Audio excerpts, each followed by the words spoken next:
Oh, hey there, good morning. It's Lori Lindsay, and today is the 5th? The 4th. The 4th. November 4th, 2025.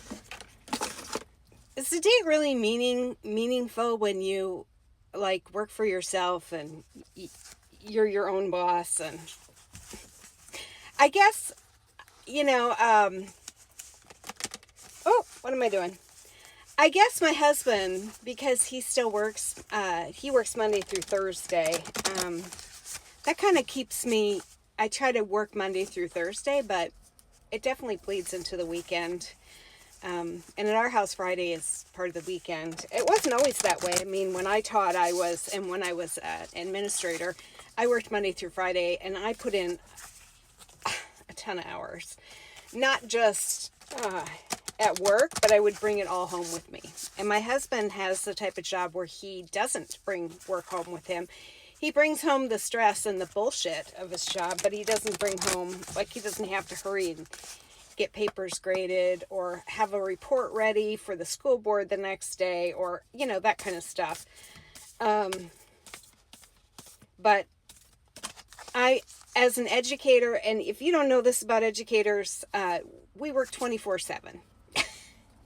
I truly believe that, because if we're not physically working on something like grading something or preparing lessons or, gathering stuff together to teach, then we're worried about a child, or we're, trying to figure out why Susie and Sammy don't get along, or, it's a 24/7. God, I didn't think I'd talk about this morning. You wake up in the middle of the night, and you're worried. Now, I taught a lot in schools that had food insecurity. I had a lot of parents that worked more than one job. They didn't get to see their kids very often. Gut-wrenching stories. And then when you hear people say, oh, these people on Snap should just get another job. You know what? They already have another job, and they're trying to figure out childcare for their second job, because most people don't offer childcare from 6 until 2. So many of my parents worked more than one job. So screw you if you think people should work harder, and just their whole existence should be about working. Screw you. And as a teacher, I had to work 2 jobs. I worked 2 jobs most of my career. Now, can you imagine that? I would put in, 50, 55, 60 hours a week as a teacher, and then I'd go and tutor for $10 an hour so I could pay my light bill. Now I'm angry. But we live, did I knock already? We live in a world where the wealthy look down on us and say, well, you should work harder. If wealth was based on actual work, our people in our service industries would be wealthy. Okay? Not the people that sit behind a desk and arbitrarily just, make rules and whatever. They're not really affecting the collective at large. They make all the money. And then, I have to give a shout out to Billie Eilish. I mean, I don't listen to her music. It's not because I don't like her. It's not that at all. It's just that it's not in my, it doesn't come across my music selection. I mean, you know me. I'm an 80s and 90s girl. So, but she called out a bunch of billionaires, and I was like, you go, sister, you go. Nobody should hoard that much wealth. And those people should not be condemning people who are on Snap who want a freaking candy bar. My God, I buy candy bars a couple times a week. Don't judge me. Come on. Food is not a luxury. It is a foundational thing to sustain life. It's just like water. The Hershey company saying that water is not, it's fine for them to contaminate the water in Pennsylvania because they're a corporation. I could go into the whole Citizens United this morning too about how corporations are people. Well, that's bullshit. We need a constitutional amendment to end Citizens United. And if you don't know about that, Google it, because there is an organization trying to get that into our Constitution. That people shouldn't get to just pay millions of dollars for a fucking ballroom and then have control over you and me. Okay, I'm going to settle down now. Spirit, what message do you have for us today? I had no idea I was going to go on a little rant that went from hardworking people to... Yeah. Now you know what Mr. Lori Lindsay has gone through for... we've been married now... I don't know. We got married in 2008. So you tell me, the summer of 2008, how many years have we been married? 17? I think it's 17. I used to know that. Now, all that has no meaning for me. Oh, nothing is perfect. Well, Lori, nothing is perfect. This picture is pretty perfect, though. I mean, this could be the moon or the sun. It could be an eclipse. I bet that's an eclipse.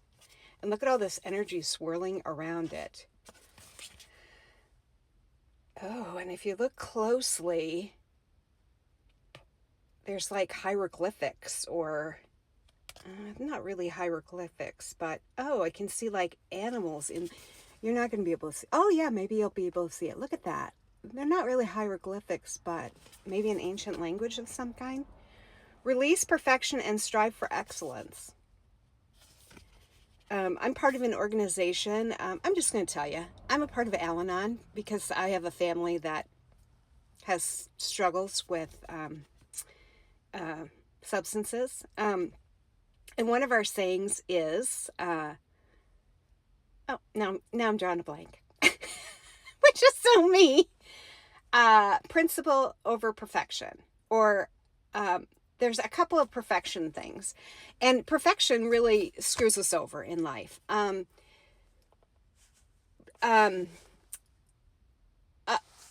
can't think of the sayings, but principle over perfection, or it's okay that things are not the way you want them to be, and just accept it and move on. Because if you keep pushing, like me, I was the pusher, like, oh, we're going to do it this way, and I didn't think I was mean about it, but definitely family would say to me, God, Lori, back off. My dad used to say to me when I was younger, as a teacher trying to get a principal job, Lori, if you were a man, you'd be superintendent by now, because I acted more like a man. I wasn't this, oh, you're so cute. I was not the flirty. I couldn't stand women in leadership that were flirty and acted kind of dumb sometimes. And I was like, be your authentic self. That's not who you are. You're a tough woman. Be a tough woman. But we're not allowed to be tough. Yeah, where am I going today? What? I've got all over the place. Did you hear the Schumann is offline? There's a reason for that. And the solar flares, though they're not pointing at Earth, are just like crazy. I think that's where my mind is. And I'm off to renew my driver's license. So, it's 9:15. If I'm home by 5 p.m. tonight, I'll be so pleased. It's going to be one of those days. So I'm super excited. I've made a decision. I'm going to do 2 live classes now between now and the holidays, meaning Christmas, New Year's. One, I'm really hoping that a friend of mine, Felicia, that we're going to do a class on healing with spirit, and she is a sound bowl healer. So I'm hoping that we're going to collaborate. So if you know my friend Felicia, she's part of our community, I encourage her. And then the other one is going to be on trusting your intuition, and that one's going to be mid-December. I might flip-flop them, depending on, what Felicia's needs are for scheduling. I talked to her about it last night, and we'll see. Oh my gosh, it's already 9 minutes. Let's bring in the calmness. And then release. I hope you're all having a blessed day, and wish me luck at the DMV. Love and light.